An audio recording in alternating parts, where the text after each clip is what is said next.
क्या लगता है आपको कि आज की जो सियासी हालात हैं वो या जो लोग हैं वो किस दिशा की ओर हमारा देश जो है लोग जो है वो जा रहे हैं? देखिए भाटिया जी, आप पत्रकार हैं और मैं एक शिक्षक हूं और लेखन के क्षेत्र में भी काम कर रहा हूं। आज का जो माहौल है ये हमने कभी ऐसा माहौल अपने समय में नहीं देखा कभी। जो हालात इस समय हमारे देश के हैं उससे सभी वर्ग बड़े चिंतित हैं, क्योंकि हमारे देश में एक बहुत बड़ा तबका ऐसा है जो पढ़ाई लिखाई नहीं कर सका, जो सरकार की जो नीतियां हैं और उनकी जो मंशा है उनको नहीं समझ पाता, और गरीबी है, अशिक्षा है, स्वास्थ्य की समस्याएं हैं। उस सारी अज्ञानता के कारण वह उन सारी बातों में फंस जाता है जो अमानवीय हैं, जो उसके अपने भी हित में नहीं है। ऐसी गतिविधियां, ऐसे कुछ सरकारी कार्यक्रमों में देखने को मिली हैं, जो कार्यक्रम या जो वहाँ पे संदेश दिया गया है वो आम आदमी के हित में नहीं था, लेकिन आम आदमी उसमें शामिल हुआ और उसके वो अपने नुकसान को नहीं पहचान सका। हम देखते हैं कि धर्म के अंदर भी सभी धर्मों को बात हुई है, चाहे कबीर हों, बुल्ले शाह हों, नानक हों, और अध्यात्म का यही संदेश था कि ईश्वर एक है और सभी इंसान एक हैं। एक नूर तो सब जग उपजया, कौन फल एको मंदे। यही एक मुख्य संदेश सभी का रहा है, लेकिन जैसे जैसे इस पर राजनीति हावी होती चली गई और ये राजनीतिक इच्छाओं के तहत उसको संदेश को बदल दिया गया। लोगों के सामने जो असली संदेश था उसको छिपाया गया, और जो जिससे कि सत्ता की इच्छा पूरी होती हो, उनको वोट प्राप्त होते हों, उनकी कुर्सी मजबूत रहती हो, उस तरह का साहित्य, उस तरह का धर्म, उस तरह के संदेश प्रचारित और प्रसारित किए जा रहे हैं अब। और इसमें आम जनता को बहुत ही सतर्क और जागरूक होना पड़ेगा, और हमारे हित में क्या है, समाज के हित में क्या है, समाज की बेहतरी किस में है, इसके लिए भी उसको जागरूक भी होना पड़ेगा और सड़क पर भी आना पड़ेगा, घर से बाहर निकलना पड़ेगा, सवाल पूछने पड़ेंगे। हर सवाल पूछने वाला देशद्रोही नहीं होता। कोई भी सवाल पूछता है वो इसीलिए पूछता है कि जो कुछ गलत हो रहा है वो ठीक हो और जनता जो है का उसको फायदा हो। लेकिन सत्ता सरकारें ये चाहती हैं कि सवालों से वो बेनकाब हो जाएंगे, लेकिन ऐसा हमारा समाज कभी नहीं रहा। जब से देश आज़ाद हुआ है सत्ताओं से सवाल पूछे जाते रहे हैं और विरोधी पक्ष अपने काम करता रहा है और सत्ता भी अपने काम करती रही है। ऐसी नफरत कभी जातियों में, विशेष करके अल्पसंख्यकों के साथ जिस तरह की एक मानसिकता का निर्माण किया जा रहा है वो बहुत ही खतरनाक स्थिति की ओर पहुंच गया है, जो हमें एक फांसीवादी समाज की ओर ले जाएगा। ऐसे में जो शिक्षक है उनका ये कर्तव्य बनता है कि वो अपने जो विद्यार्थी हैं उनको ये संदेश पहुंचाएं, जैसे पाठ्यक्रमों में हम पढ़ाते रहे हैं आज तक, कि सभी जो धर्म हैं जिनका, वो उन सबको ये आज़ादी है कि वो अपने धर्म का पालन करें। कोई ये नहीं कह सकता कि इस देश के अंदर एक धर्म के लोग रहेंगे, विशेष धर्म का राष्ट्र होगा। अगर ऐसा कोई कहता है तो फिर दूसरे भी लोग खड़े होंगे। मास्टर जयपाल जी, आज हमारे देश के अंदर जिस तरह के सियासतदान जिस तरह की सियासत वो कर रहे हैं अपने स्वार्थों को लेकर के, स्वार्थों की पूर्ति को लेकर के, ऐसे में आपने कहा कि कुछ नफरतें फैलाई जा रही हैं, भेदभाव फैलाए जा रहे हैं, असमानता पैदा की जा रही है, तो आप ऐसे में अपने साहित्य से कोई कविता कोई बात सुनाएं हमारे दर्शकों को, जिससे ये उनके पास एक मैसेज जाए कि हमें सबको ये इस सियासत से ऊपर उठ करके एक आम मानव को समझना चाहिए, मानवता की पीड़ा जो संवेदनाएं हैं उनको समझना चाहिए और इस ओर हम जाएं, एक दिशा हमें मिले, ऐसी कोई आपकी रचना है? हिंदी साहित्य में कबीर, रस खान, मलिक मोहम्मद जायसी, कितने ही मुस्लिम कवि हुए हैं। इसमें भारतेंदु हरिश्चंद्र ने कहा था, इन मुसलमान कविन पर लाखों हिंदू वारिये, कि इन जो मुस्लिम कवि हैं जिन्होंने इतना अच्छा साहित्य रचा है हिंदी में, उन पर मैं कोटि करोड़ों हिंदू वार सकता हूँ। ये हमारा एक इतिहास है, पंजाबी में भी, हिंदी में भी, दूसरी सारी भाषाओं में। सभी जिन्होंने भी लिखा सबको एक सम्मान दिया गया। रहीम हो, रस खान हो, मलिक मोहम्मद जायसी हो, इनका हिंदी साहित्य में एक बहुत बड़ा योगदान है और सब यहाँ के नागरिक उनके दोहों को, चौपाइयों को बड़े मान से पढ़ते रहे हैं। कबीर जी तो इतने लोकप्रिय हैं कि हर कोई, चाहे वो किसी मंदिर में हो, गुरुद्वारे में हो या कोई आम स्थान पर गरीब हो, उनके दोहे गा करके अपना जीवन तक चलाते हैं। हम जो लोग हैं हमारे बारे में नागार्जुन कहते हैं कि नागार्जुन खुद कहते हैं कि मैं कबीर का वंशज हूँ, सच सच बोलूँगा, क्यों हकलाऊं।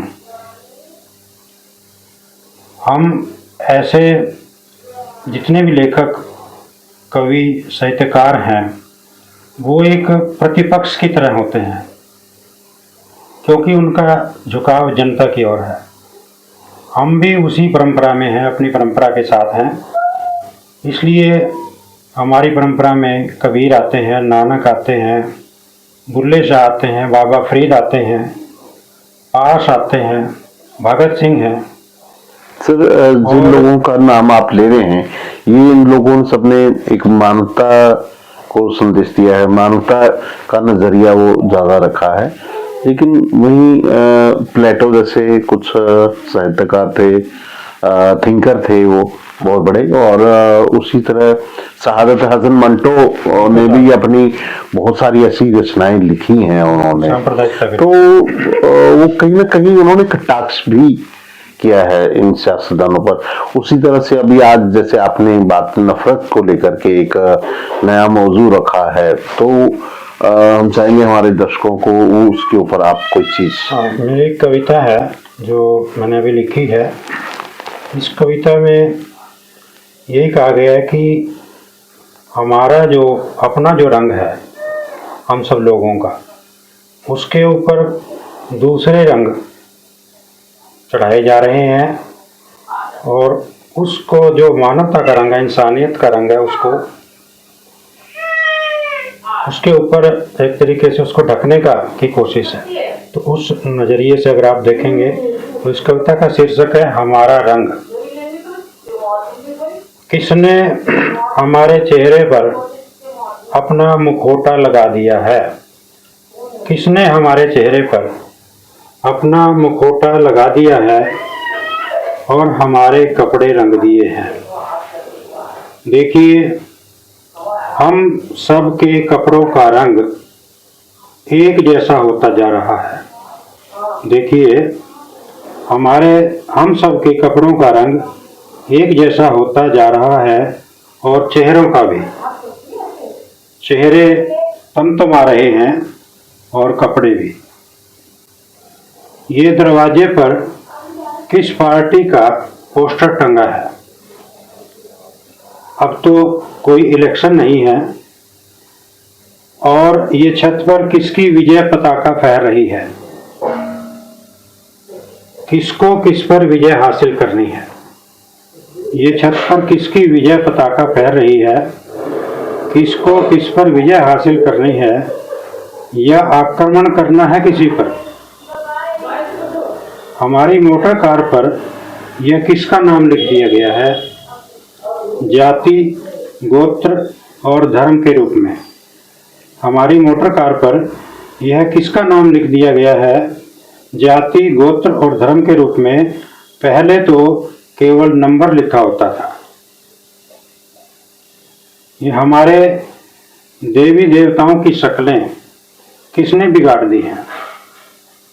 ये हमारे देवी देवताओं की शक्लें किसने बिगाड़ दी हैं? ये किसके देवी देवता आ गए हैं हमारे पूजा घर में? ये कौन सा नया राजा रवि वर्मा आ गया है जो देवी देवताओं के चेहरे में भी, जो देवी देवताओं के चेहरे को भी अपने चेहरे जैसा बना रहा है। हमारे घर, गली, मोहल्ले, गांव, कस्बे, शहर, सब जगह इस एक ही रंग की चर्चा है। हमारा अपना रंग कहाँ है दोस्त? खोजो उसे, पहचानो उसे, जिसका अपहरण किया जा रहा है हमारी आंखों के सामने। ये कविता इसी पर है कि जो नफरत फैलाई जा रही है। हम सब भिन्न भिन्न अलग अलग संस्कृति, धर्म, वेशभूषा, सभ्यता के लोग हैं। हम सबको कोई आवश्यक नहीं है कि हम एक जैसी चेहरे बना करके घूमें। हमें सबको सम्मान देना होगा। इस कविता में ऐसा ही भाव है। तो आपने बहुत ही अच्छी रचना जो हमारे दर्शकों के समक्ष पेश की है। उम्मीद करते हैं कि इस तरह की रचनाएं आपने और भी लिखी होंगी जिसमें एक मानवता को संदेश भी दिया होगा। तो सर, आपको लगता नहीं कि भी ये जिस तरह की आप रचनाएं लिखते हैं तो उसका कटाक्ष भी आप सरकार की नीतियों के ऊपर करते हैं और उसका कोई असर पड़ता है? हाँ, समाज में एक जो राय है लोगों की वो बनती है। इस समय भी अगर आप देखें तो ज़्यादातर जो लेखक हैं और कवि हैं वे इसी विचार के हैं कि समाज में एक ऐसी एक नफरत का दौर है जो पहले उस तरीके से नहीं था। समस्याएं थी लेकिन उनके हल भी थे, आपस में टकराव थे, लेकिन उस तरीके से नफरत को फैला करके समाज में गृह युद्ध जैसी स्थिति पैदा करना कभी किसी सरकार का मकसद नहीं रहा। तो अभी जो आप सोचते हैं और मतलब जो हमारे पाठकों पर जमीनी स्तर पर जो है वो उसके विपरीत है। हाँ, जमीनी स्तर पे सरकार के जो कार्यक्रम होते हैं, सरकार की जो नीतियाँ होती हैं और सरकार की जो ताकत है, सरकार का जो कानून है, उसमें हम ये देखते हैं कि मनमाने ढंग से कानूनों का प्रयोग करके जो लोग इसके खिलाफ खड़े हैं उनको डराया धमकाया जाता है। एक डर का माहौल पैदा किया जाता है। जैसा अभी आप देखेंगे कि जिन लोगों ने अच्छी रिपोर्टिंग करने की कोशिश की भगदड़ में, तो वे बहुत कम लोग थे, बाकी लोगों ने डर की वजह से वो सारी बातें नहीं बताई, लेकिन ये इस देश के का दुर्भाग्य ही है। लेकिन आपकी फिर भी बातों से लगता है मास्टर जी, आप शायद हमारे जो देश का चौथा स्तंभ है उसके ऊपर भी कटाक्ष कर रहे हैं कि वो अपनी जो भूमिका है समाज के प्रति वो निष्पक्ष रूप से नहीं निभा रहा है। हाँ, भगत सिंह ने पत्रकारिता की, वे कीर्ति अखबार में काम करते थे। गणेश शंकर विद्यार्थी इन्हीं दंगों के बीच मारे गए थे, वे भी पत्रकार थे। हमारे यहाँ एक महान पत्रकारों की परंपरा रही है और उनका नाम बड़े जो सम्मान से लिया जाता है। कुलदीप नैयर जैसे पत्रकार हुए, खुशवंत जैसे लेखक हैं, तो उन्हीं की वजह से आज का जो पत्रकार समुदाय है उसमें बहुत थोड़े लोग हैं, रवीश जैसे या और लोग भी हैं काफ़ी, लेकिन वे बहुत कम है और उनकी आवाज़ उस तरीके से लोगों तक नहीं पहुंचने दी जाती। ज़्यादातर पत्रकार सरकार से डर गए हैं या वे मुकाबला नहीं कर पा रहे हैं और सही सही बात नहीं पहुंचती, और वे सारी बातें जो एक तमाशे की तरह होती हैं वो पूरा दिन चलाई जाती हैं। इससे लोग भी भ्रमित होते हैं। सब लोगों के पास वैसी पारखी नज़र नहीं होती, वैसी शिक्षा नहीं है हमारे यहाँ, और कई बार लोगों को ये पता भी नहीं चलता कि ये बात उनके खिलाफ जाएगी या उनके पक्ष में होगी, क्योंकि उनके अपने मकसद है, अपना एजेंडा है। एजेंडे के तहत ही पत्रकारिता आज लोगों के सामने देश में की जा रही है। हाँ जी, उसका प्रभाव पड़ता है कहीं ना कहीं हम अपना दायित्व नहीं निभा पा रहे हैं। हाँ, जहाँ कई बार दंगे होते हैं, जो दंगे कराने वाले हैं कई बार वही लोग जीत जाते हैं। जो घटना की सच्चाई सामने आनी चाहिए वो आपके नजरिए में वो मीडिया भी जो है वो निष्पक्षता से, पारदर्शिता से नहीं दिखा पा रहा। हाँ जी, लेकिन जो लेखक साहित्यकार हैं उसमें मैं ये कह सकता हूँ कि लगभग 90 या 95% जो बड़े रचनाकार हैं, बड़े लेखक हैं, वो बड़ी मजबूती के साथ अपनी रचनाएं, लघु कथाएं, कविताएं, कहानियाँ लिख रहे हैं।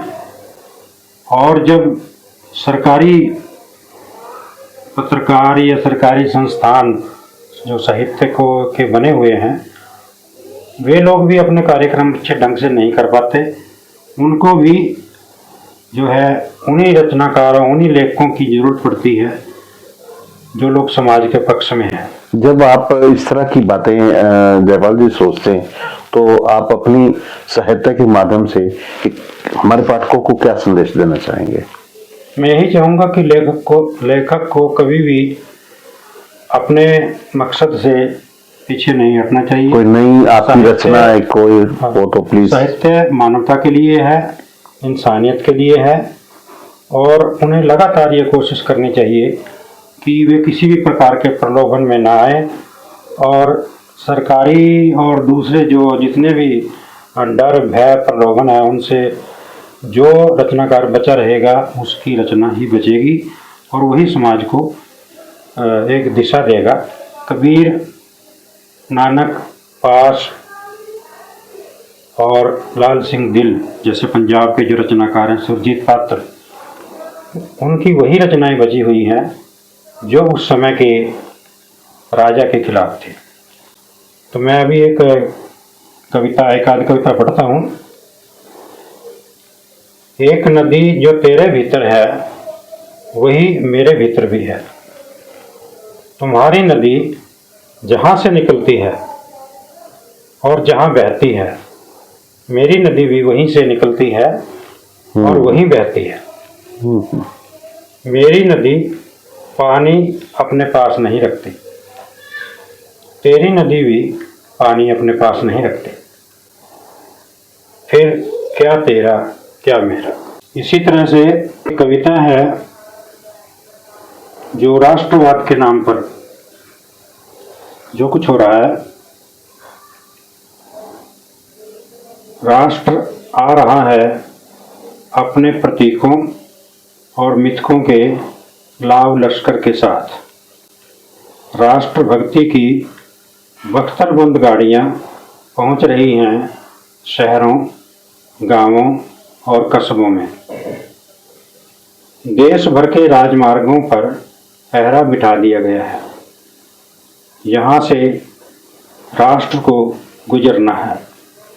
सब लोग हाथ जोड़कर आँख, मुंह, कान और दिमाग अच्छी तरह बंद करके खड़े हुए हैं भक्ति भाव से। आदेश आया है, खड़े रहें वहीं, कोई हिलडुल न करे अनादिकाल तक। ये कविता है जिसका कि हमारे आम लोगों के ऊपर असर पड़ता है। अभी हमारे कवि अशोक वाजपेयी, उन्होंने पिछले कुछ सालों में जो कुछ हो रहा है उसके बारे में कहा है कि मैंने अज्ञानता का उत्सव, ऐसा उत्सव कभी नहीं देखा। तो हमें एक लेखक को वही करना चाहिए जो इस समाज की बेहतरी के लिए हो। यही एक संदेश है कविता के साथ। हमला। उस देश पर हमले के समय हमारे देश के सैनिकों ने वही गीत गाए जो उस देश के सैनिक गा रहे थे। उस देश पर हमले के समय हमारे देश के सैनिकों ने वही गीत गाए जो उस देश के सैनिक गा रहे थे। हमारे देश की जनता ने भी वही नारे लगाए जो उस देश की जनता लगा रही थी। हमने वही प्रार्थना की अपने ईश्वर से, हमने वही प्रार्थना की अपने ईश्वर से जो उस देश के लोग करते रहे अपने खुदा से। बात बहुत देर में समझ में आई जब बात हाथ से निकल गई। वाह, बहुत खूब। तो हमारे दर्शकों के सामने ये मास्टर जयपाल जी आज अपने विचार भी व्यक्त कर रहे थे देश हित में और देश के लोगों के लिए, हमारे समाज के लिए। इन्होंने अपने रचनाओं के माध्यम से भी एक संदेश दिया, एक नई दिशा देने का प्रयास किया। उम्मीद करता हूं कि आप इस इंटरव्यू को देखेंगे, हमारा न्यूज़ चैनल सब्सक्राइब करेंगे और अपने विचार, अपनी टिप्पणी भी यहाँ अंकित करेंगे। इसे जितना ज़्यादा से ज़्यादा हो सके इसे शेयर अवश्य कीजिएगा। और मास्टर जयपाल जी का हम आभार व्यक्त करते हैं कि आज वो आए।